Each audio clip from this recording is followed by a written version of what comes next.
Which country will score the most points? France. Only 4 points. That's bad for France. Team number 2, the United States of America.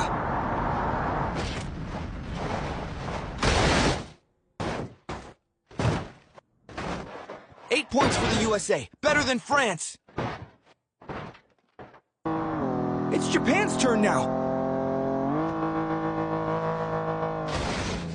4 also for Japan. As bad as France. It's Lewis Hamilton's turn for the Italians.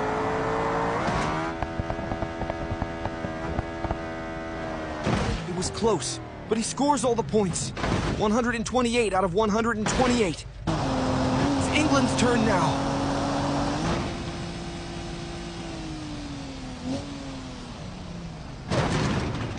Those British are too good.